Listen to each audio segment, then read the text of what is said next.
Addictions carry many forms, and one of those forms is obsessive thoughts. When you have obsessive thoughts about someone, you become, in a sense, addicted to them. You become addicted to the relationship. Healthy relationships aren't like that. Healthy relationships, they just are. You feel comfortable, you feel loved. Addictive relationships are more of a intense feeling. They're up and down, they're all around. Their thoughts are just constant, they're intense. The first step to recovery of an addictive relationship is to admit you're in one. And you know you're in one because it isn't good for you.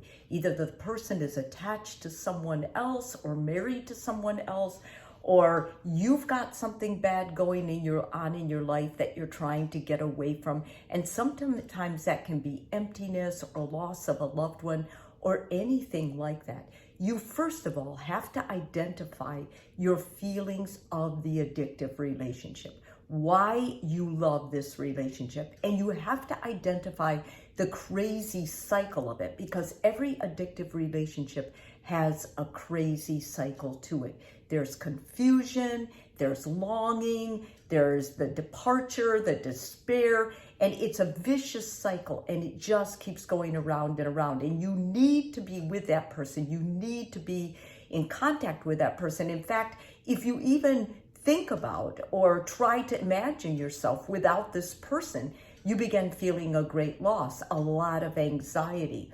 Write down what is being fulfilled by this relationship. And you can come up with some really sad stuff like, I feel my life is worth living. This gives me new meaning to life. This relationship makes me feel young again.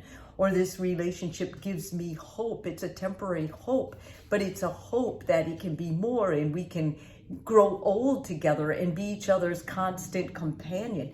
Things that you are really not realistic anymore because this person is already married with someone, or there's something in the way, maybe you're, thousands of miles away and there's no way that your two cultures are ever going to come together.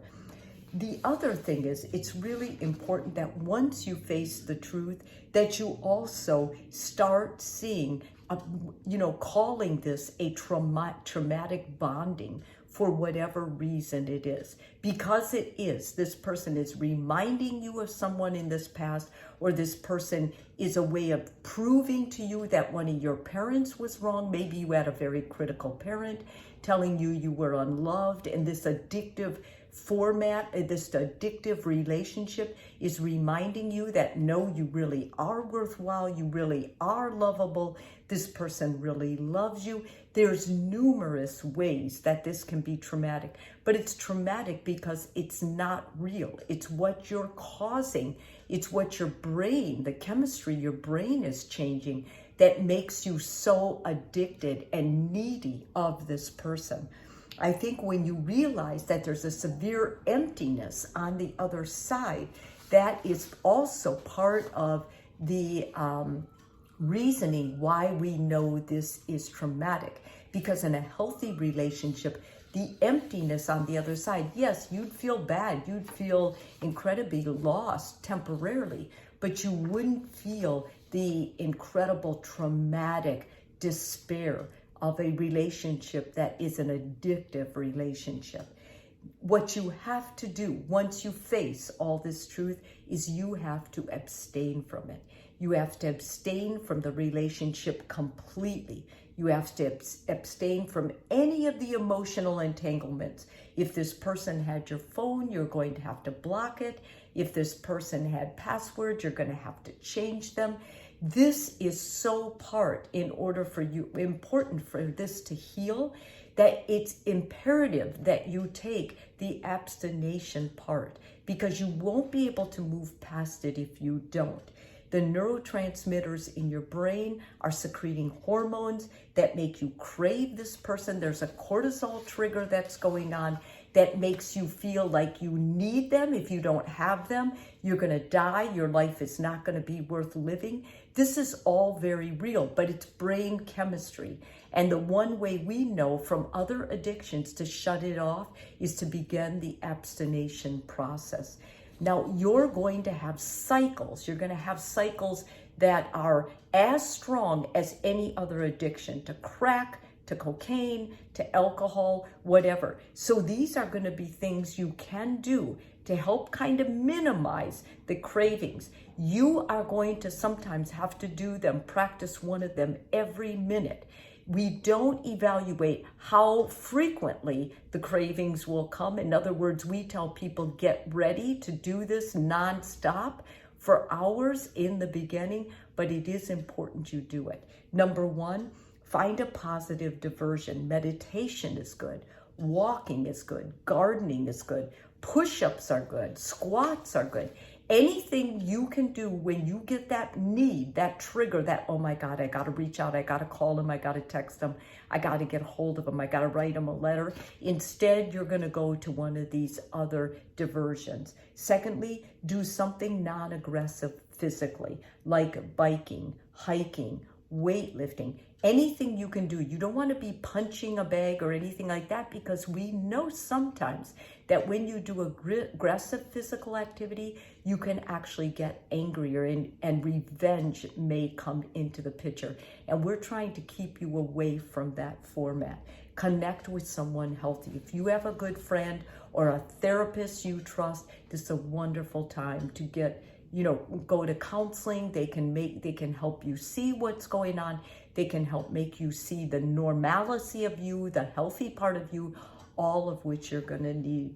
Write in your journal. Write in your journal every thought. That journal is for you and you alone.